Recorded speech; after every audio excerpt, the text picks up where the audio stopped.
Indian cricket में ऐसे दौर आते हैं जब आप ट्रांजिशन की बात करते हो या यहां तो परफॉर्मेंस की बात ही नहीं हो रही है। मुझे आप बता दो किसी एक इंसान ने परफॉर्मेंस की बात की हो, एक इंसान ने परफॉर्मेंस की बात नहीं की है। और ये तो फैक्ट है कि जब आप जीतते थे तब भी गुटबाजी होती है, जब आप हारते हो तो और गुटबाजी होती है। इंडियन क्रिकेट टीम में गुटबाजी नहीं होगी। गुटबाजी का क्या मतलब है? गुटबाजी होती है दफ्तरों में, गुटबाजी होती है स्कूल के बच्चों की क्रिकेट टीम में। इंडियन क्रिकेट टीम में इट इज नॉट गुटबाजी, इट इज इंस्टीट्यूशनलाइज्ड गुटबाजी। मैं, एक कंपनी है, मुझे वो रिप्रेजेंट करता है, मेरा मैनेजर है, वो 3 उसने प्लेयर और साइन किए हुए हैं, तो मैं उन तीनों के साथ रहूंगा। कोई किसी को परवाह है? कोई सीनियर प्लेयर आगे आता है ये कहने के लिए कि चलो जूनियर प्लेयर जी आप आओ, मैं आपका ध्यान रखता हूं, मैं आपको मेंटोर करता हूं? इस तरह की चीज पहले कभी रही है? मतलब जरूर रही होगी, लेकिन इस लेवल पे कि मतलब इससे बुरा वक्त रहा है, वो शायद बुरा जूते चाकू सब चले नहीं, वो शायद इन टर्म्स ऑफ वो पूछें कि जैसे मैनेजमेंट, आप उस लिहाज से पूछें कि जो अब अलग इन टर्म्स ऑफ की मैनेजमेंट जो वो नहीं जो ये जो मैनेज करते हैं, जो मैनेज कर रहे हैं, जैसे प्लेस मैनेजर्स, हाँ कि इतना रहते हैं पहले भी पिछले, मतलब देखिए ये पीआर मैनेजर्स, बट इसका it is not PR manager. PR manager गलत लफ्ज है। कंपनीज होती है जो आपको हैंडल करती हैं, वो आपको हैंडल करती हैं, आपकी स्पॉन्सरशिप्स लेके आती हैं, आप उनके साथ साइन करते हो, ठीक है, आप इंटरव्यू उनके कहने पे देते हो, आप एजेंट्स कह लो in a glorified manner. Jerry Maguire film में आप देखें, टॉम क्रूज क्या था? टॉम क्रूज भी एक एजेंट था, but it is a glorified thing, हमको बुरी बात नहीं है। और ये आप छोड़िए, एक मैं कंपनी का नाम नहीं लूंगा, आज से 20-22 साल पहले उनका बड़ा रुतबा था। कई क्रिकेट प्लेयर ऐसे थे जो उनके बाहर लाइन लगा के खड़े रहते थे, प्लीज हमें साइन कर लो। उन्होंने उस वक्त एक इंडियन कैप्टन को साइन भी किया हुआ था। ये सब होता है। लेकिन आज क्या हो गया मनोज, आज दुख होता है ये देख के। मैंने ग्रेग चैपल का एरा भी देखा है, वो भी देखा है। कम से कम उसमें और इसमें फर्क ये है, ये तो एक दूसरे पे गोलियां चलाने के लिए तैयार हैं यार। वहां एटलीस्ट एक फ्रंट यूनाइटेड भी था ग्रेग चैपल का था। और इसमें एक फर्क ये है, ग्रेग चैपल जब आए, सौरव गांगुली की कप्तानी मतलब उन्होंने ले ली, बट एक अगला कप्तान तैयार था, राहुल द्रविड़ को। हालांकि उस वक्त राहुल द्रविड़ का भी कसूर था। आज आप उन प्लेयरों से बात करो, Rahul Dravid great player, I think कप्तानी में और भी ज्यादा अच्छे हो सकते थे, लेकिन शायद उन्होंने कोच को अपने ऊपर हावी होने दिया। आप ड्रेसिंग रूम लीग्स की बात करते हो, वो भी आपको मैं बताऊंगा अनफिल्टर्ड में वहां पे कैसे लीक्स होती थी, वो तो आप सुन के हैरान हो जाएंगे। और यहां पे तो यार मतलब ये दलदल बना दिया इन्होंने, और जो तमाशा देख रहे हैं उनको लग रहा है इस दलदल से निकल आएंगे। सर दलदल से कोई निकलता नहीं है बाहर, सबको लगता है ये झील है, मैं अपने आप को धो के आ जाता हूं। आप अपने आप को धोने के चक्कर में ऐसा उसमें गिरते हो, वो झील नहीं होती, वो दलदल होती है, फिर आप 3 और गिराते हो।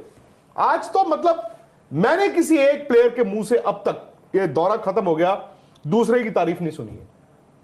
हर कोई अपने अपने को बचाने में लगा हुआ है। मुझे आप बताइए कितने प्लेयर इस वक्त चुपचाप बैठे हैं, साइलेंट हैं, जिनकी कोई तस्वीर नहीं आ रही, जिनका कोई वीडियो नहीं आ रहा, जो घर पे, जिनको दुख हो रहा हो। आपको जब दुख होता है, आप जब हर्ट होते हैं, आप अपना कैमरा साथ लेके चलते हैं? नहीं कि मेरा दुख ही का मेरा वीडियो बनाओ, या आप घर पे दुखी होते हैं या इन साइलेंस दुखी होते हैं? दुख है ही नहीं है, वो दिखाना है सब। It is insecurity. ये सिर्फ और सिर्फ इनसिक्योरिटी दिखा रही है सबकी, और आपने पुश कर दिया है वहां पे। कोच भी इनसिक्योर है, कप्तान भी इनसिक्योर है, जिसको कप्तानी मिलनी है शायद वो भी इनसिक्योर है, जो 15 लोग। ये लीक किसने किया है? कि सरफराज ने लीक किया था। सर जैसे बाकी सब चीजें आ रही हैं वैसी, तो आप वो गलती मत कीजिए, आपने उनका नाम ले लिया, क्या आपके पास वो प्रूफ है? मैं वही कह रही हूँ कि मुझे नहीं लगता, या मुझे नहीं पता इसमें कितनी सच्चाई है। सो प्रॉब्लम ये होती है, कभी एक जगह से नाम आता है और 10 जगह पर सोशल मीडिया पे चलता है, और अब वो सच है झूठ है मुझे तो नहीं मालूम, लेकिन कई बार आप अगर एक झूठ को 50 बार बोलोगे तो वो सच हो जाएगा। लेकिन हाइपोथेटिकली चलो आप एक लड़के का नाम ले रहे हैं, सो आप ये कह रहे हैं कि सारी क्लेश की जड़ जो थे वो वही थे। आप जो स्टोरी पहले दिन आई थी इंडियन एक्सप्रेस अखबार में, वो साफ तौर पर आपको लगता है कि ये किसी एक इंसान की नहीं है, ये 2, 3, 4 हिस्सों से आई है, और बिना बीसीसीआई से वेरीफाई किए वो स्टोरी नहीं छप सकती थी। उसमें कुछ ऐसी चीजें थी जो एक यंग लड़का जिसको मतलब शायद 3 या 4 बार नेट मिला होगा पूरे 50-60 दिन के दौरे पे, वो तो नहीं दे सकता। बिल्कुल। तो और वो इतना करीबी भी नहीं हो सकता आपके कि वही ना, और एक एक एक चीज young नहीं, वो का ड्रेसिंग नाम भी रूम तो में बिगड़ता है ना, उनकी अभी देखिए। स्पीच हुई जो उन्होंने आके बोला वो तो हो सकता है, खून चलो। कब खोलेगा, वो उतने तक मैं मानता हूं। मानता हूँ।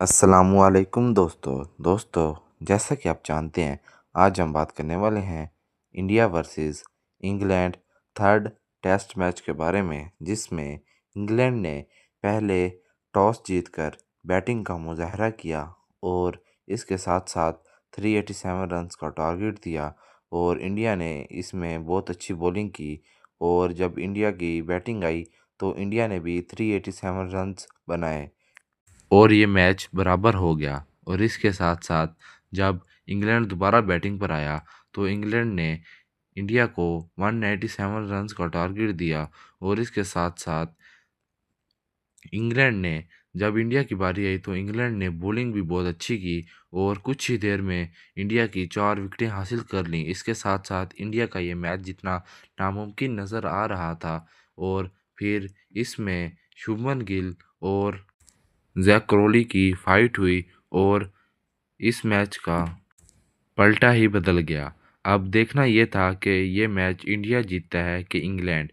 जब डे 5 शुरू हुआ तो इंडिया जब दोबारा बैटिंग पर आया तो रविंद्र जडेजा और मोहम्मद सिराज बैटिंग पर आए और उन लोगों ने कुछ देर बैटिंग को बढ़ाया और बैटिंग करते रहे और इसके बाद जब सिराज आउट हो गए और बुमराह आए और बुमराह ने भी अपनी बैटिंग दिखाई और 2 घंटे पिच पर खड़े रहे और ये मुजाहरा कर दिया कि मैं भी बैटिंग कर सकता हूँ। इसके साथ साथ इंग्लैंड ने इंडिया को 197 रन्स का टारगेट दिया था, वो नामुमकिन नज़र आ रहा था क्योंकि इंडिया की कुछ विकेट्स अभी पड़ी थीं और इंडिया को सिर्फ 50 रन चाहिए थे और फिर इसके बाद इंग्लैंड ने अपनी बॉलिंग तब्दील की और बॉलिंग तब्दील करते ही इंडिया की 2 विकेट्स और हासिल कर लीं।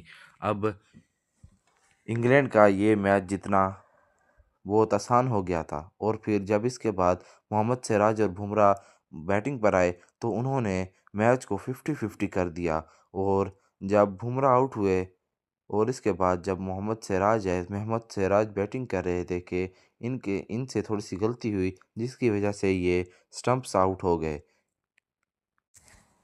क्योंकि इंडिया को सिर्फ 22 रन चाहिए थे। इसके साथ-साथ अब देखना ये था कि ये मैच कौन जीतता है। इंडिया को सिर्फ 22 रन चाहिए थे और इंडिया ऑल टीम आउट हो गया और इंग्लैंड ये मैच विन कर गया। देखा जाए तो इंडिया 22 रन से हारा है। ये हार कोई इतनी बड़ी हार नहीं है। अब देखना है कि ये सीरीज़ कौन जीतता है। अभी 2 टेस्ट मैच बाकी रहते हैं। अब देखना ये है ये टेस्ट सीरीज़ का विनर कौन होता है। अगर दोस्तों आपको आज की हमारी वीडियो पसंद आई हो तो लाइक करें, सब्सक्राइब करें और प्यारा सा कमेंट करें और आगे अपने दोस्तों को शेयर करें। Thank you.